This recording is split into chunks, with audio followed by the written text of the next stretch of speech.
138 million party, 8 million gala nights. Grabe. Kawawa naman ang nagbayad ng tax. May nabasa nga ako, no? O, yung mga manggagawa at mga OFW, huwag kayong tutulog-tulog, no? Kinakailangan yung magbatak ng buto, magsipag para kinakailangan yung nating ipaghanap buhay yung nanakawin ng mga politiko. Wala na kasi mawawala kay Grace po kasi di na siya pwedeng tatakbo ng senator kaya nagsisip-sip yan para i-appoint siya ni BBM or Martin. Correct. Pag na-appoint po yan, alam nyo na. Magdadadada si Akop, di siya aware na final and executory na di na pwedeng magreklamo ng same offense. Dinesisyonan na ng Supreme Court. Talaga po, ano kaya yung sinasabi nito? Michael, ano yan? Alam mo, Sir Badong, doon sa amin sa San Mateo, Isabela, ng project ni Duterte, Farm to Market Road. Nakakalula, wala nang problema mga farmers paglabas ng palay. Wala kayo kay Bongbong. Katatanim lang, inani na. Malaki help sa aming OFW yung ginawa ni Tatay Diggs, 10 years passport. Dito po sa province namin, naniniwala po sila na totoo lahat ng mga bintang kay BP Sara. Kasi po sa TV media lang po sila nakakanood ng balita. Maaari din po, ganun din po sa ibang province. Wala tayong magagawa. Di ba? Ito lang ang kaya namin eh. Si Tatay Diggs sa administration lang niya nag-ingat ng kaba ng bayan na pinakaimawangan ng milyong Pilipinos. Correct naman si Astrid Elia dyan. Boss Buds, kaya alaga ng mga buhayan DPWH kasi minahan ng corruption nila. Hay nako, as for Grace po, may party list yan ng anak niya. Boss Buds, umabot din ako kaya lang late. Marlon Dumasian. Tingin ko po, nililigaw nila ang issue tungkol sa budget para matuon ang isip ng tao sa mga... Dati na po nila yan. Dati na po nilang ginagawa yan. Ayaw ng admin ng mga government employees na nagsisilbi ng tapat at tama, itinuturing na kalaban ng sino mang pumupuna sa kabalintunaang pinagagawa ng BBM admin at kaalyado. Ayan. Dito naman tayo sa kabila. Magbasa din tayo. Idol kita pagdating sa boxing analysis, pero pagdating sa politics, naging bobo ka na yata. Parang yung nasikmura na kampihan na magnanakaw ng kaba ng bayan, I mean kaba ng ating taxpayer. O itanong mo yan sa sarili mo rin eh. Paano mo nagagawa ipagtanggol yung mga yan? Amik TV 45, 113 ang pupa na miss yata yung green message ko. Ayan. Ang budget ng AKAP ay para sa eleksyon sa 2025. Oy Amik, huwag ka na magtampo. May na-miss daw tayong mabasa. 113 ang pupa na miss yata yung green message ko. Thank you very much sa iyo, Amik. Loyally, sinakripisyo ni Angara ang pagkasenador niya dahil sikat ang DepEd noon ni BP Sara pero mukhang pinagsisisihan na niya. Correct. Kasi sabi, alam niyo po, traditionally po ang DepEd, wala po talaga yan. Wala nga na-produce na magiging senador yan eh. Di ba? Wala po. Naging senador ba si Jesly Lapus? Si Briones? Meron pa isa yung si Brother Armin Luistro. Mga sikat po yan ha. Mga sikat pong DepEd secretary yan. Pero hindi po eh. Kasi sa sobrang dami ng problema ng DepEd, talagang babagsak ang popularidad ng lahat ng taong ilagay dyan. Tanging si BP Sara lang po na pag number 1 yung DepEd.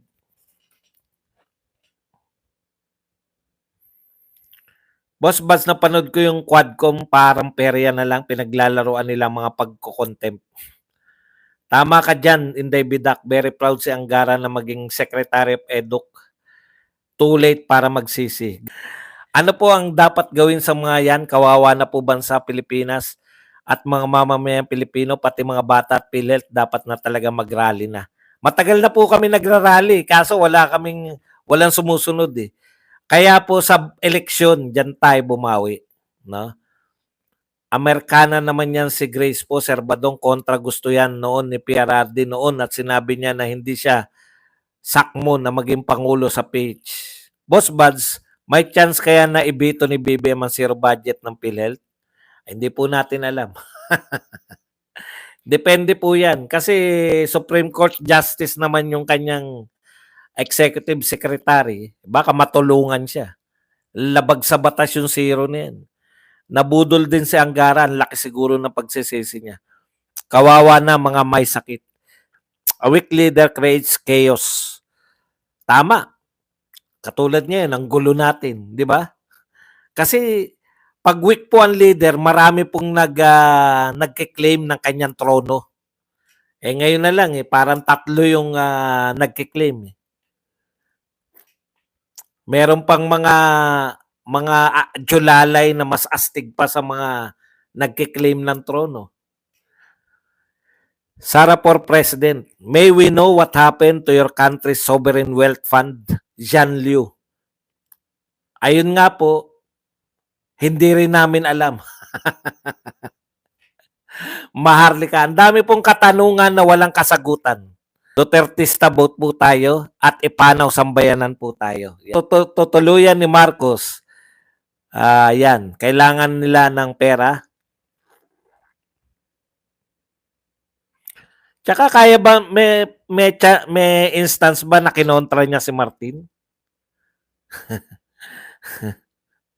Speaking of election, may nakita na ba kayong politiko na nagpataas ng kamay kay Marcos? Yung mga guest ninyo, kabahan kayo sa mga guest ninyo. Biruin nyo, sasakay sa inyo yan, di ba? Kasi may pondo kayo. Sasakay yan. Ha? Eh, hindi nga nagpapapicture eh. Ha? Bakit kaya hindi nagpapapicture sila Tito Soto, Ping Lacson, sila lahat ng mga politiko na hindi nyo kapartido, wala man lang kayong picture kay Bongbong? Bakit parang hindi kayo proud?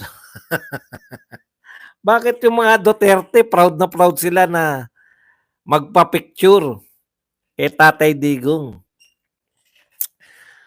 Ron Candle, correct, kagaya ng nangyari kay Assad ng Syria, pinabayaan siya ng Putin ng Russia at Pezeshkian ng Iran. Ayun, gumuho ang gobyerno niya sa Kim. Setting unrealistic expectations, PBBM.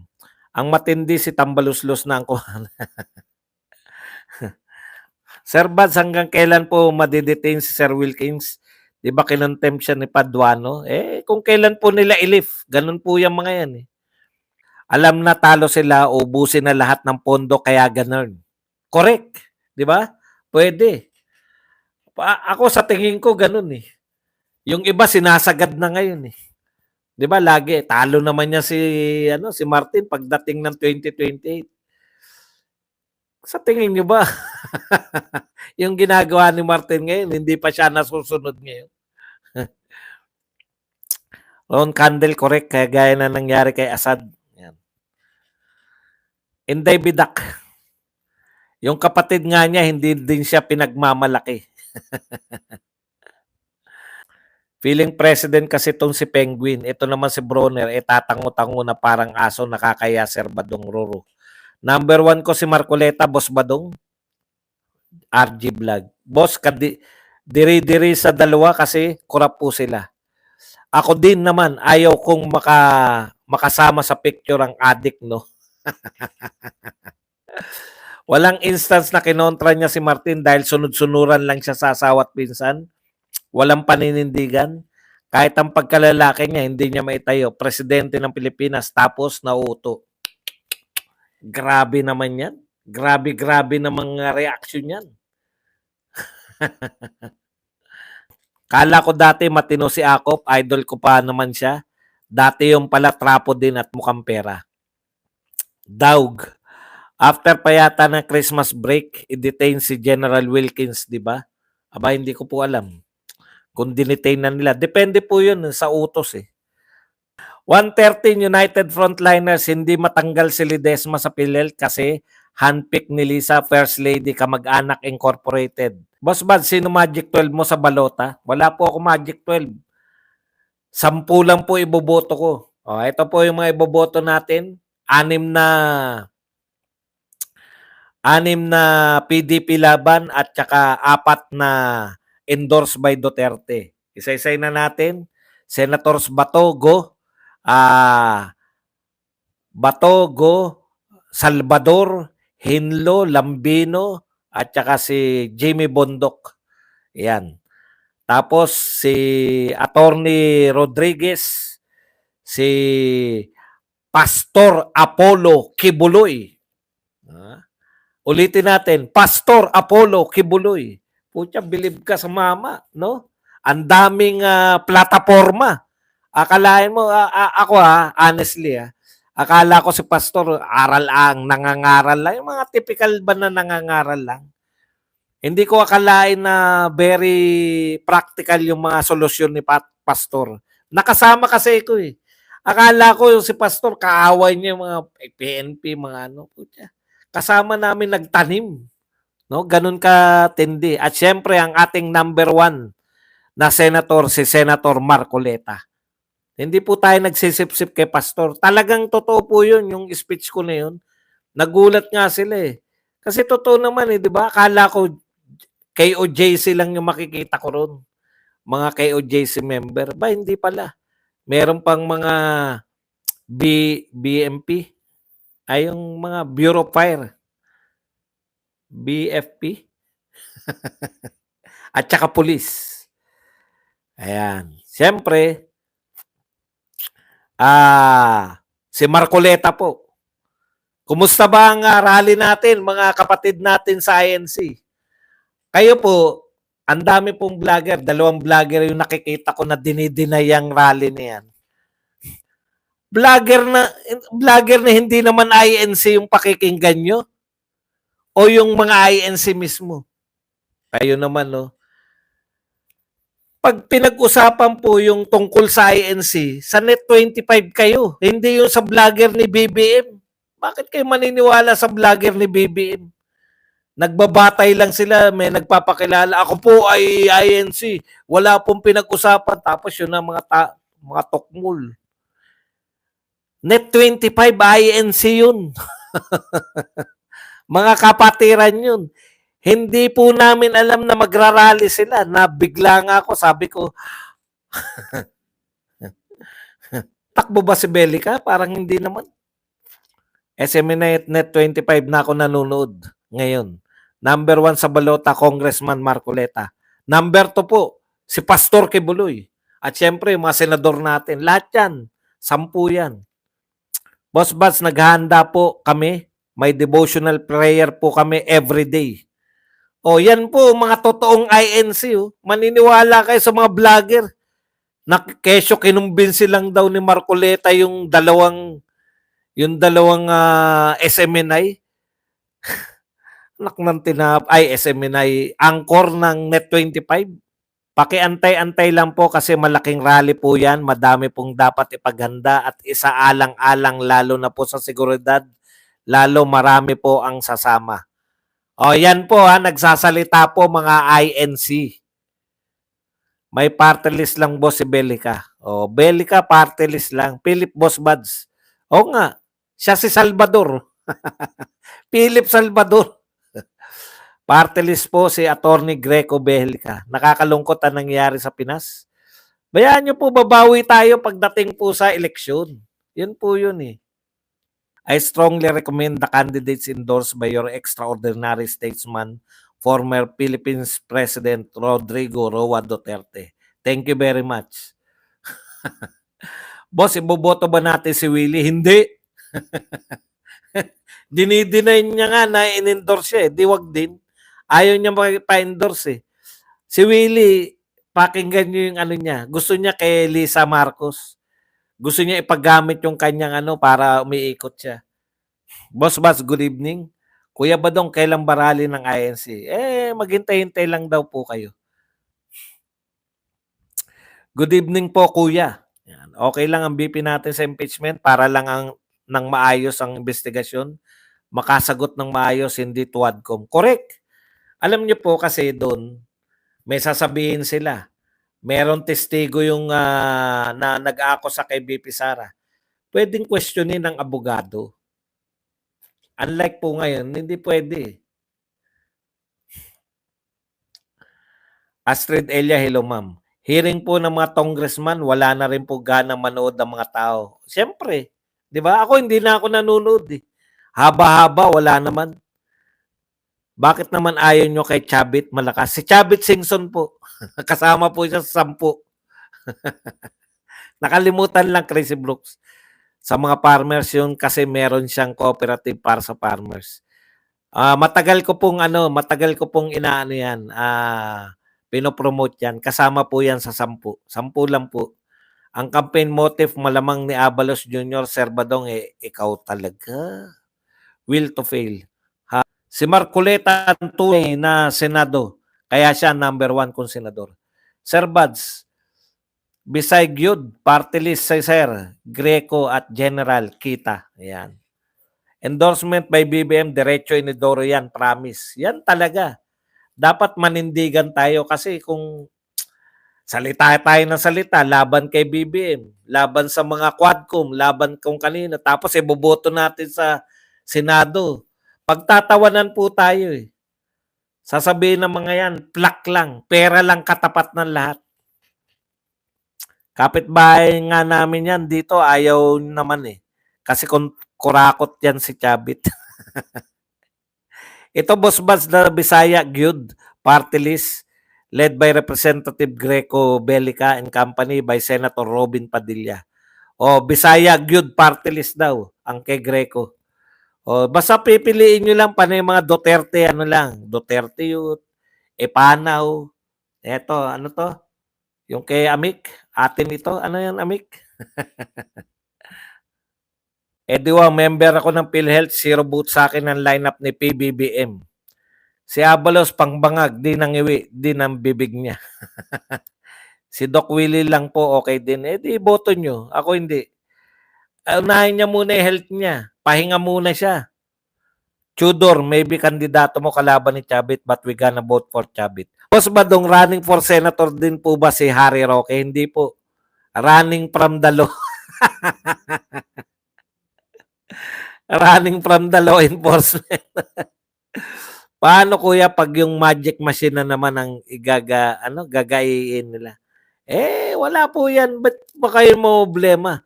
Hayaan yung mga kandidato problema dyan. Ang trabaho lang po natin, bumoto. Ngayon, kung sila kandidato at papayag sila na madaya, wala tayong magagawa. Kasi kung ako kandidato, madali lang po yan eh. Katwiran lang po yan ng talunan.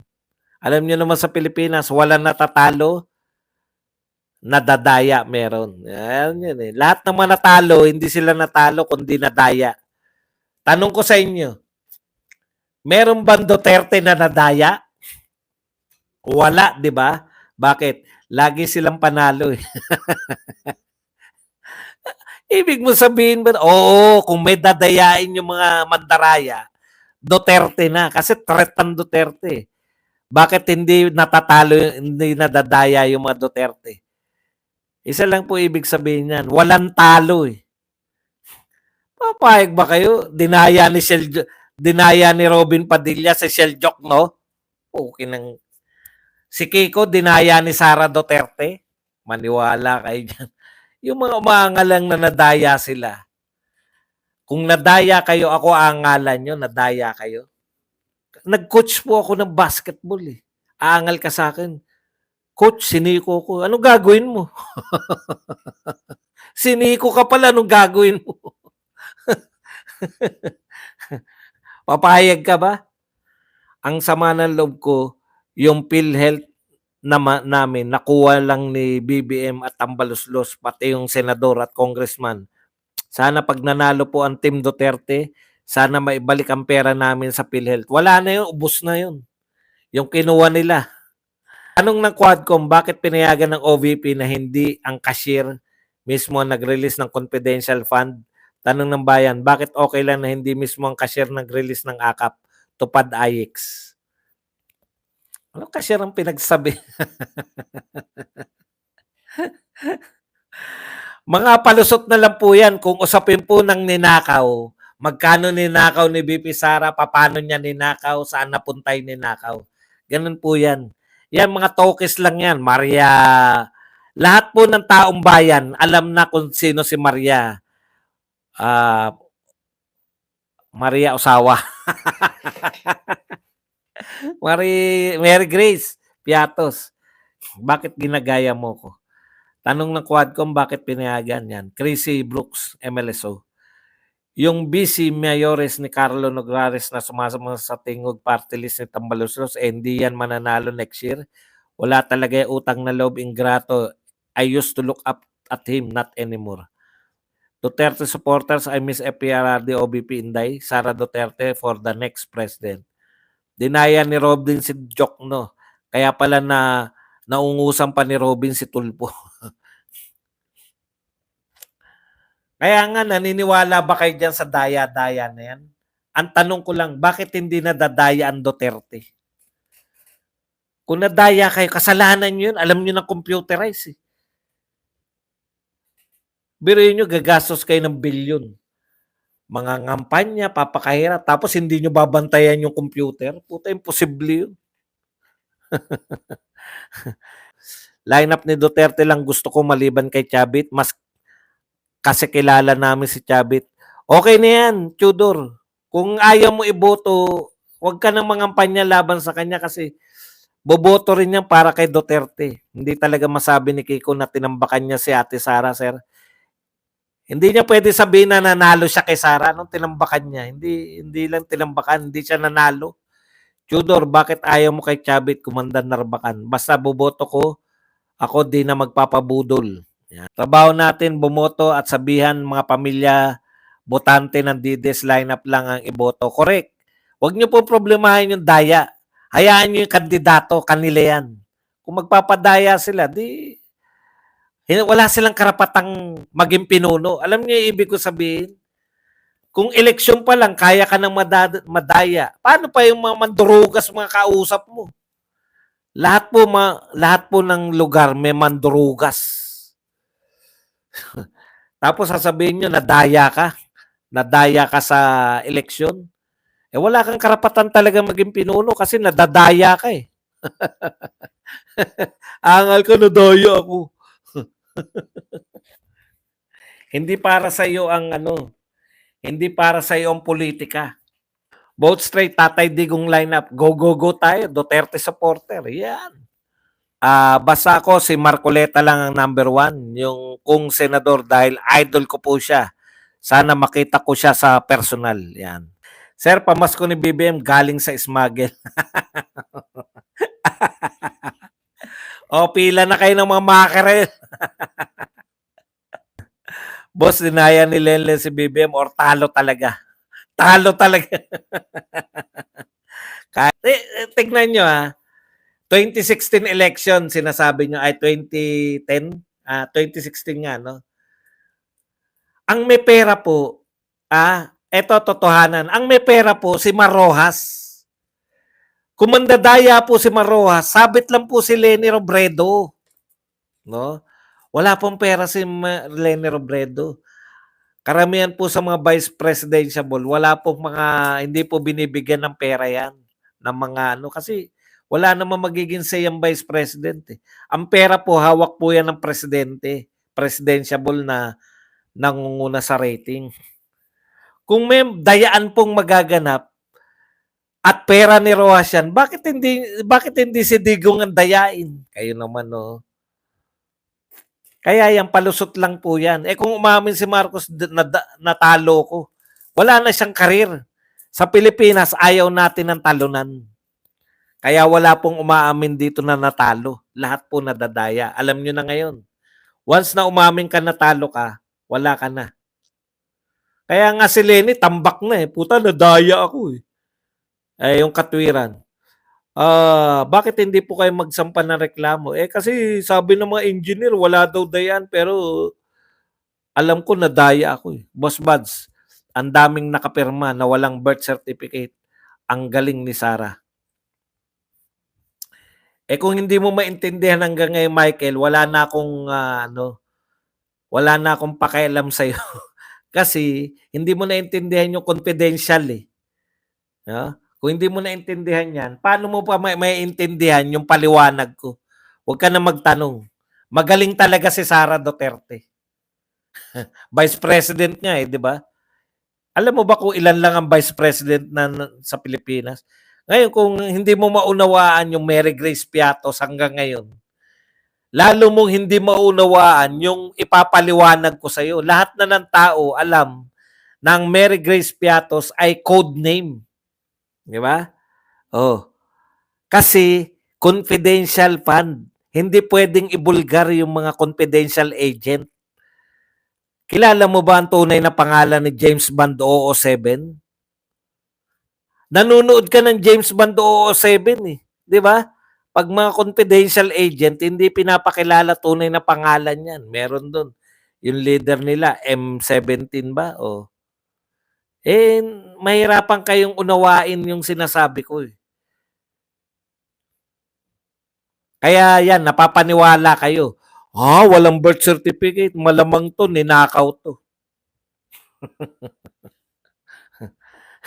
Confidential agent, papalangalanan mo. Kung hindi ka ba naman, pwede ba sabihin, ikaw ba dong Aratlis, bibigyan kita, ito, okay yung tip mo.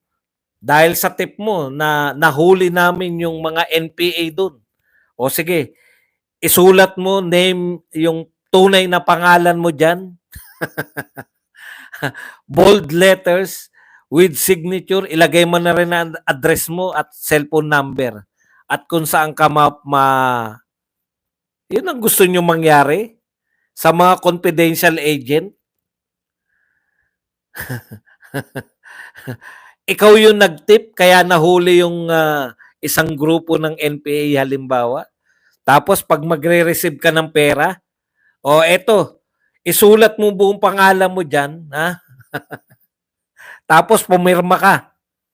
Ilagay mo rin ang address mo at saan ka kukontakin. Para pag nagtanong yung mga congressman, ipapakita namin.